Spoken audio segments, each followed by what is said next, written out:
So I've been selling on Etsy since 2008, and during that time, I have made over $65,000 from just one of my products, selling the same product over and over again. Why? I'm going to talk about that in today's video, and I'm going to talk about how you can work on doing the same thing in your shop. G'day there, welcome back to my channel. My name is Jess Van Den. I started my jewelry business Ethereal on Etsy in 2008, and I went full-time self-employed in 2010 and have been so ever since. On this channel, I talk about how to have a thriving and profitable handmade business, amongst other things. So today we're going to talk about a very important element of selling online if you want to make more money selling online, and that is reproducible products. So chances are when you started making, it was a hobby, it was something you did for fun, you just made whatever you wanted to make when the inspiration struck you, and that is fine and awesome, and you should definitely keep doing that. However, when you take your hobby and turn it into a business and you want to sell what you make, you have to start thinking strategically about your products. So I see this come up over and over again. People ask me, Jess, I don't like making the same thing over and over again. It's boring. It stifles my creativity. I just want to make one-of-a-kind items and sell them. That's all I want to do.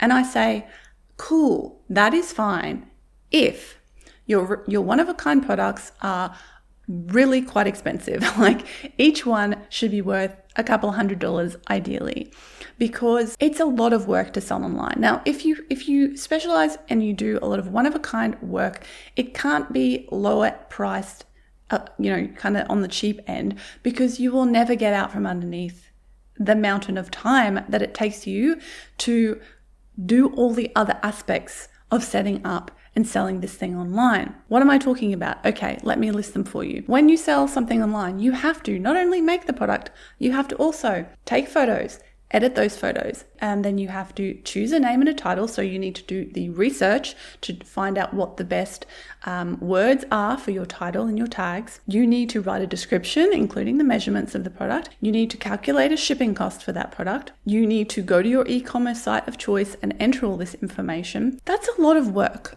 If you're just starting out and you haven't actually done this yet, you might not realize how much work that actually is. If you've been doing this for a while, you'll know how much work it is to do all of this stuff for one product. It is hours of work for a product to get all this stuff done. So if you are spending hours and hours and hours and hours making something, then spending hours and hours and hours and hours doing all this work to list that thing, how much are you going to have to charge for it to actually make a profit from that thing? Okay, this is the crux. This is the breaking point here. This is why selling only one-of-a-kind things online, unless they are high-end, expensive things, is not going to be profitable in the long run. It's just not possible. Like I said, I just want to reiterate this. If you are selling stuff that is hundreds of dollars, that didn't take you hundreds of hours to make because you still have all this other work, then maybe, okay? If you are really, really stuck on just doing one of a kind, I strongly recommend you sell via markets or wholesale or consignment or at galleries instead, because in that case, you just have to make the thing and you're giving it to someone else, or you're going to a market to sell the thing. And that potentially makes it a profitable way of living for you, okay? So if you're doing this process over and over every single time you make something, it's a hell of a lot of work. Whereas if you only have to do it once and you can sell that same product over and over again, that is where you start making real money. So that is what creating reproducible products are all about. Like I said, there's one product in my shop that I have sold so many times that we've made over 65,000 Australian dollars from selling this product just in our Etsy shop. I'm not actually including where I've sold it elsewhere, which is multiple other venues. I just did the maths on the Etsy shop sales alone, okay? I think we've been selling this ring since about 2012. I should have checked, but I didn't check. It's definitely been pretty much almost a decade that we've been selling this one particular product. And why have we sold this so many times? Honestly, who knows, really? I mean, I think it's got an excellent photo. I think it's got a simple design that's just a little bit different enough that it catches people's eye and people enjoy it, so they keep buying it over and over again. which is fantastic. And you'll find as your business grows and develops that you will hit on these kind of magic products that just are the right product for the right market, and they will sell like hotcakes, and you'll find you have other products that just sit there and do nothing. This is pretty normal. I think if you did a survey of people who have successful Etsy shops, you'd probably find that for those who do reproducible products, probably I'd say 20% or so of their products make like 80% of their money. So it's that 80-20 rule.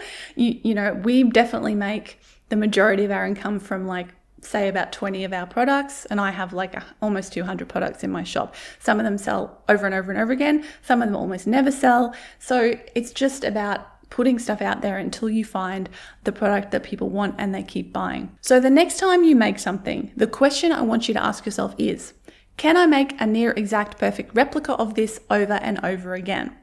Because if so, you've found yourself a reproducible product. Now, it doesn't have to be exact, depending on the product. Like it might be a bag with a print, you know, printed fabric. The print's not going to be in exactly the same place every single time. That's okay. You just have to put a disclaimer in your description saying, you know, the photos show an example of this product. The print positioning might be a little bit different. So think about that. You know, if you're using gemstones or, you know, stones of some description in your jewelry, same thing. You just put a disclaimer saying, the example photograph might not be the exact stone you receive. It may have slightly different colorations or markings or whatever. Okay, and you just make that clear in your description.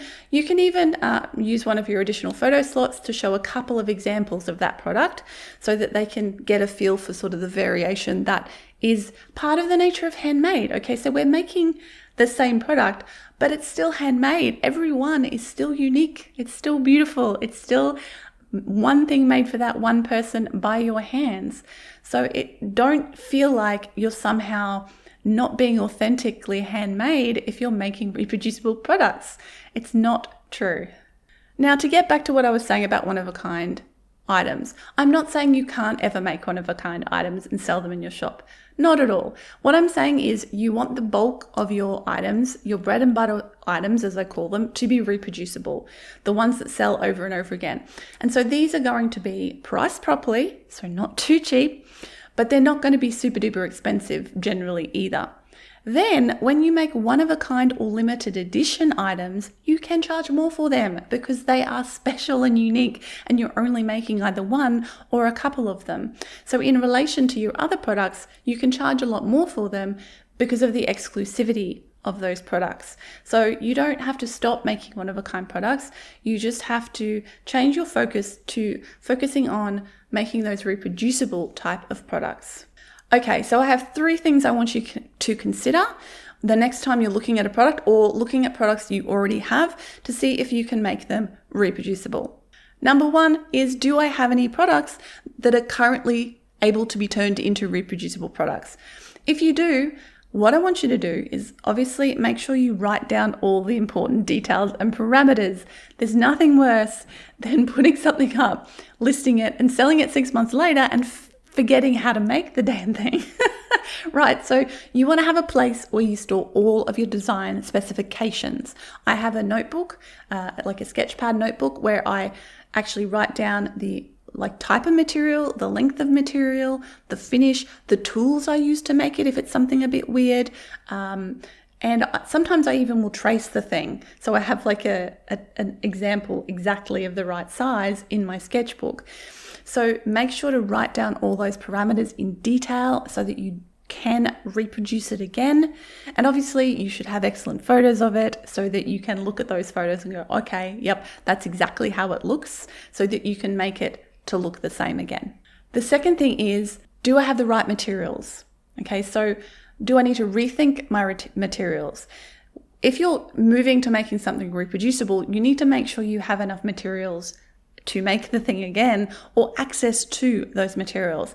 And you might want to start buying materials in bulk. Like if you're making the same thing over and over again, you don't want to be buying stuff, you don't want to be buying your materials at retail cost if you can avoid it.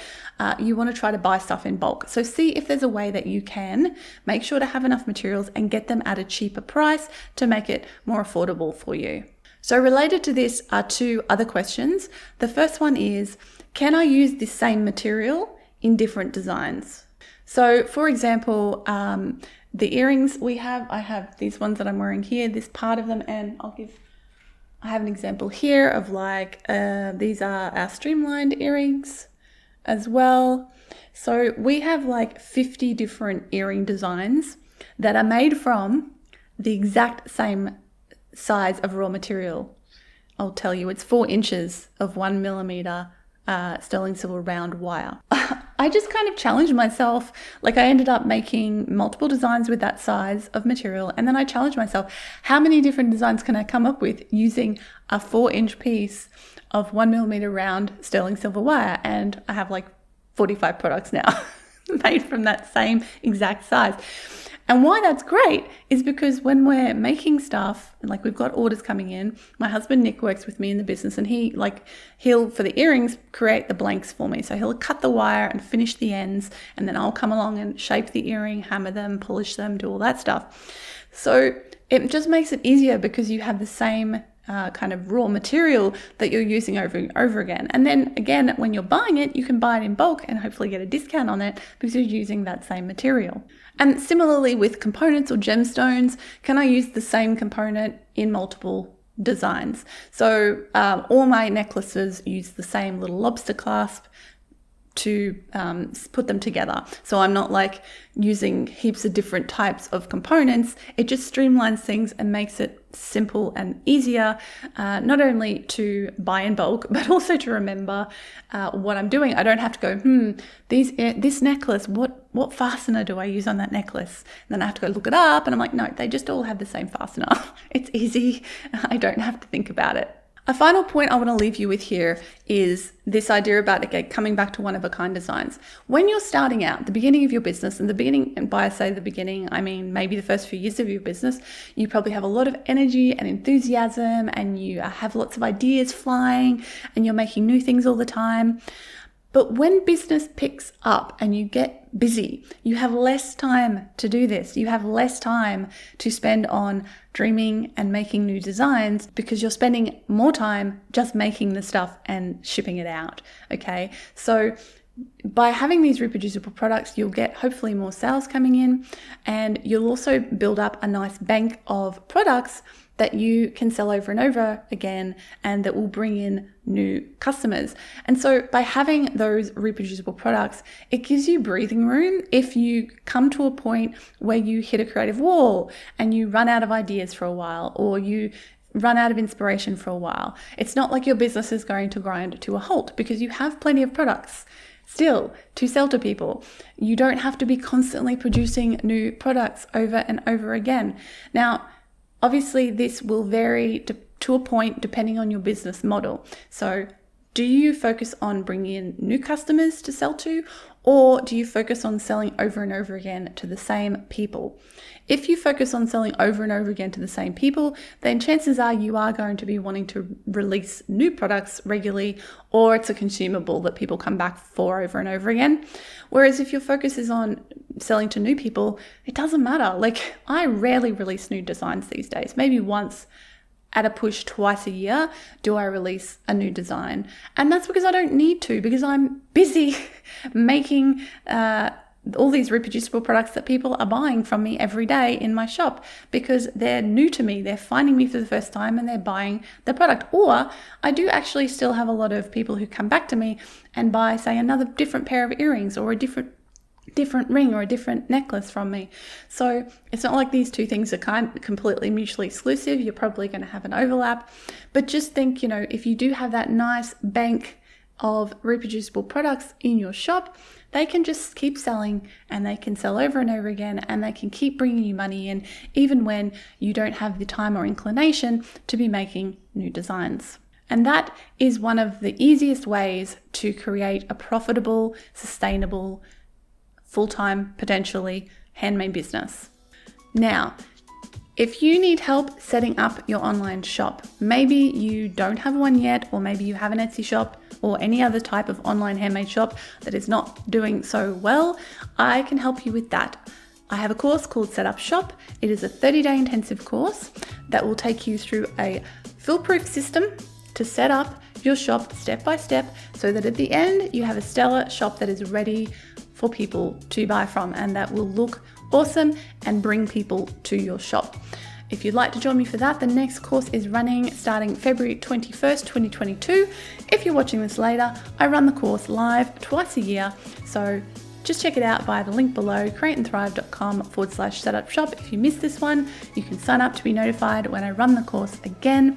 I would love to help you with this. Over 1,300 makers have taken this course and used it to set up their online handmade shops, and I would love to help you do exactly the same.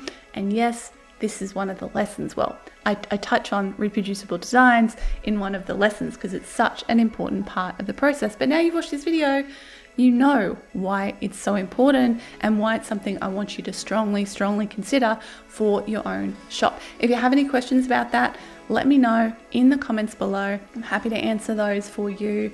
And if you enjoyed this video, make sure to subscribe so you don't miss any future videos.